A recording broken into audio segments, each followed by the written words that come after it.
member. I don't care what you say. I thought it was dumb. Maybe you're right.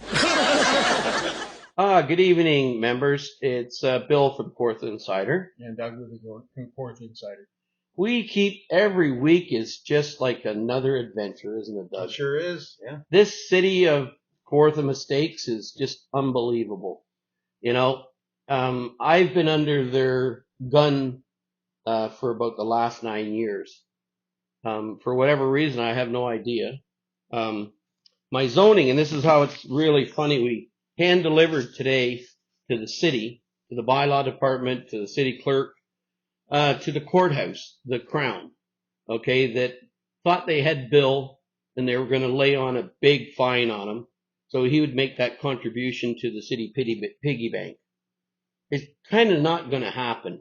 It's going to be like Bill's going to take a withdrawal from the piggy bank from the city.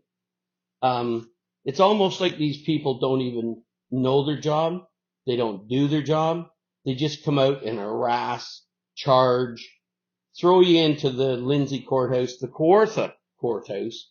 They get the judge there to lay a good fine on you, and then you got to pay the city of Kawartha Lakes.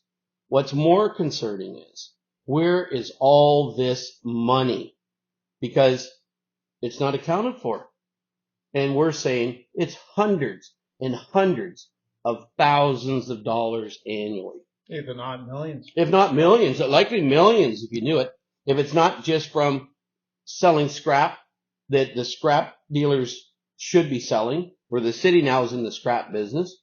If it's not doing tenders for special people and not charging them then dump fees, $300,000-$400,000 of so-called lost revenue at the dump. And I can't figure that one out because that's why you have to go over to the weigh scales and they weigh how much product is going in there to be able to determine how much more fill space they've got. So it just baffles me, you know. It's just unreal. 20 cents of every metric ton of aggregate from the pits is actually supposed to go into the revenue. Yeah, it does. Yeah, it never shows on the budget. Don't see it anywhere in the books. Yeah, no. Like there's so much that, again, this is almost like watching the Dukes of Hazzard and we're in Hazard County, Hazard County, yeah. Hazard County, right?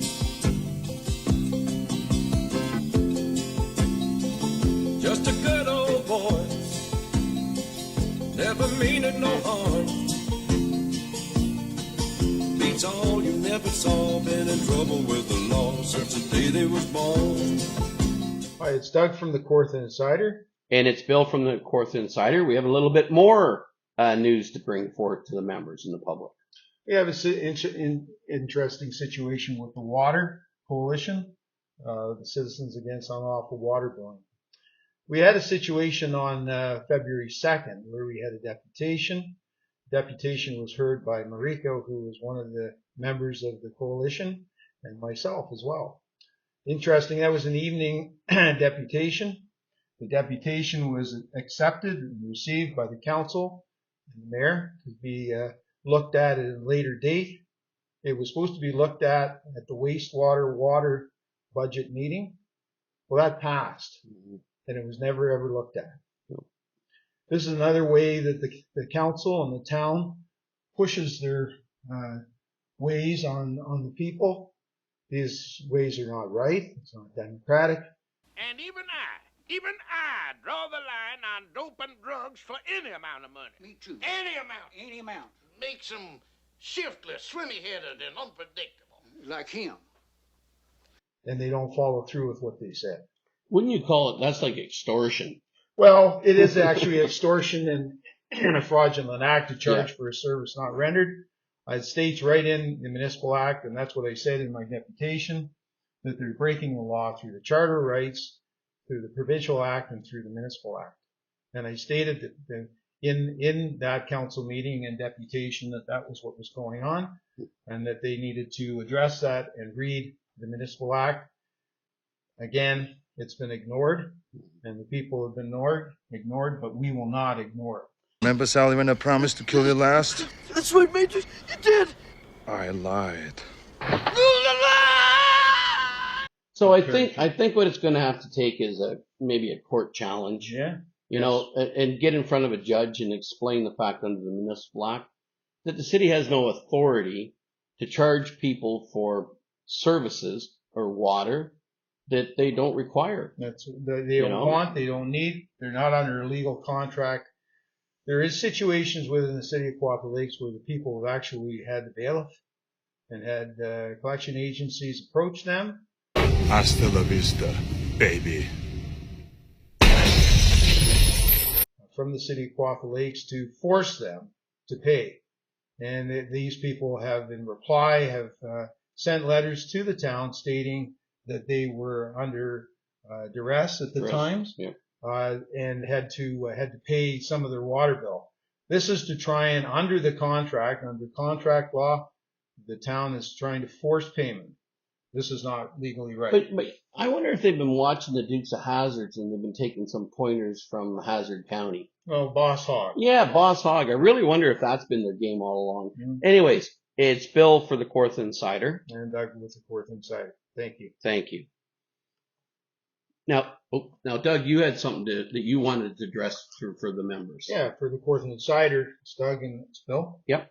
We've got a situation where Wilson Fields was excavated for the drainage pond, and it was an invasive species. It was Phragmites. This is a very invasive species. It spreads very, very quickly.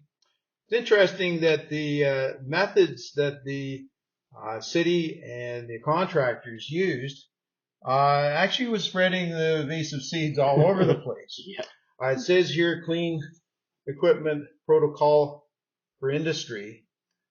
This stipulates how the invasive species and how the equipment is supposed to be handled.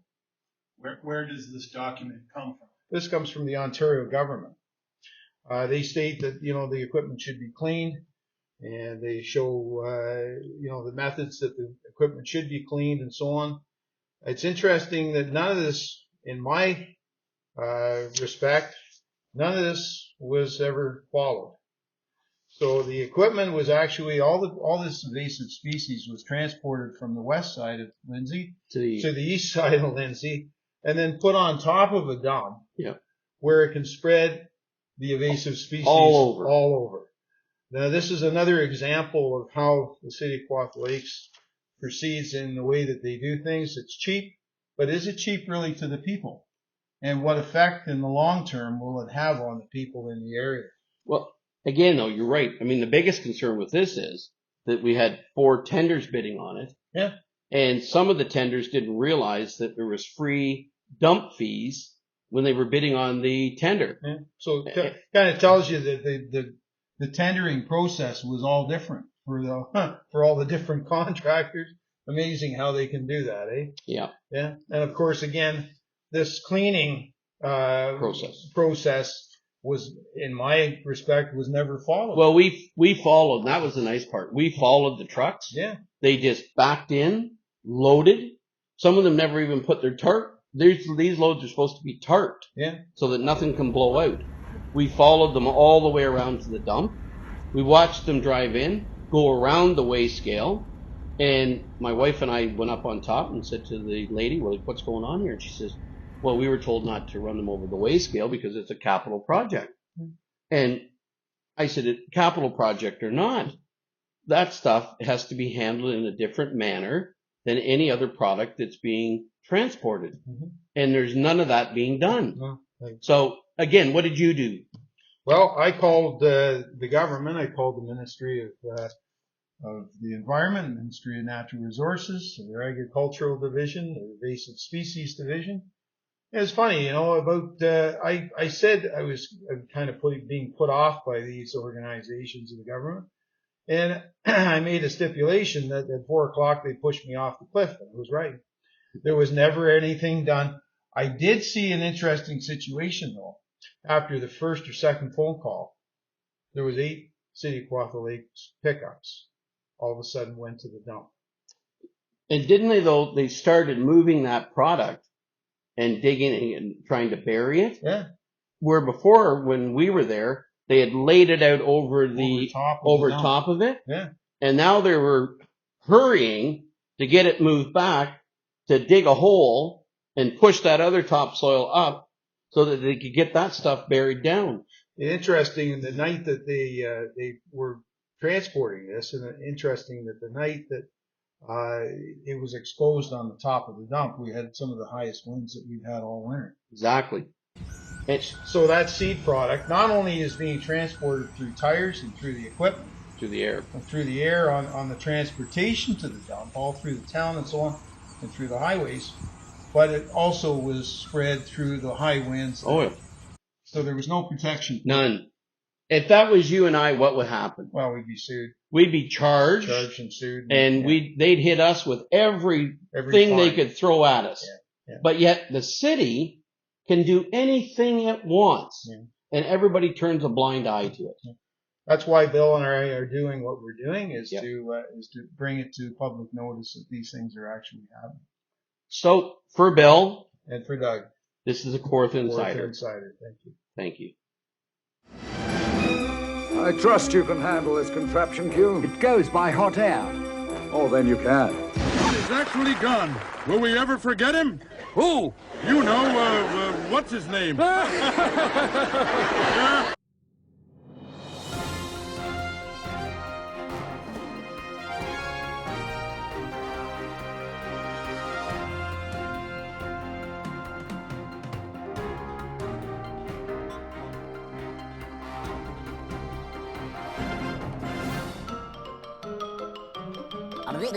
That's all, folks. You're unbearably naive.